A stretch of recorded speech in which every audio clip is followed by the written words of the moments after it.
नमस्कार, मैं हूं आपके साथ निलोफर अंसारी और आप देख रहे हैं न्यूज समाचार जनता की आवाज। आइए नजर डालते हैं आज की बड़ी खबर पर। मुख्यमंत्री योगी आदित्यनाथ का संबोधन। सपा नेता दुष्कर्मियों का समर्थन करते हैं। सपा नेता दुष्कर्मियों का समर्थन करते हैं। वहीं पुलिस भर्ती की प्रक्रिया आगे बढ़ रही है। बेटियों को पुलिस भर्ती में प्राथमिकता। पुलिस विभाग में अब तक की सबसे बड़ी भर्ती। सरकारों के कृत्यों के कारण अब सिप्त सा हो गया था। आज अयोध्या देश और दुनिया को अपनी ओर आकर्षित कर रहा है। याद करिए अयोध्या कितनी संक्रिय गलियां थी, आज वहां की 4 लेन दुनिया को अपनी ओर आकर्षित कर रही है। वहां के मार्ग उन्हें अपनी ओर आकर्षित कर रहे हैं।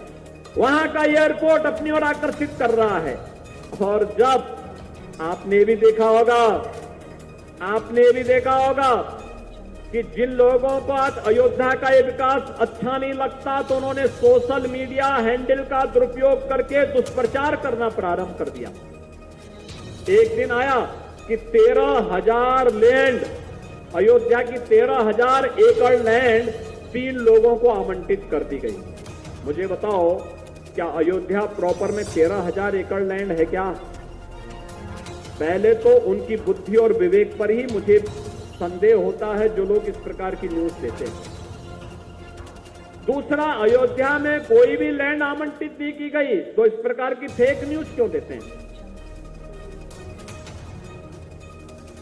एक दिन फिर दूसरी न्यूज आती है कि अयोध्या में धर्मपथ और रामपथ पर 3800 स्ट्रीट लाइट चोरी हो गई। यानी अयोध्या की जनता को और अयोध्या वासियों को कटघरा में खड़ा करने का ये प्रयास।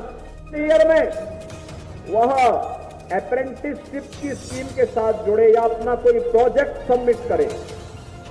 हमने तय किया है ऐसे युवाओं को हम लोग इनरोल करेंगे।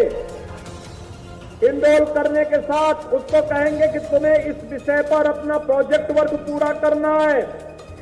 और प्रोजेक्ट वर्क पूरा करते समय उस युवाओं के रजिस्ट्रेशन के साथ हम उसकी स्टडी रिपोर्ट अपने आप प्राप्त करेंगे और उसको एक निश्चित मानदेय के साथ उस इकाई के साथ जोड़ने का काम करेंगे, जिसमें आधा मानदेय इकाई देगी और आधा सरकार उसे उपलब्ध करवाएगी। तो वह जब पढ़ाई करने के अंतिम वर्ष में जाएगा, अंतिम वर्ष में जाने के बाद फिर वह अपने पैरों पर आत्मनिर्भर हो जाएगा, अपने माँ बाप पर सब आश्रित नहीं रहेगा।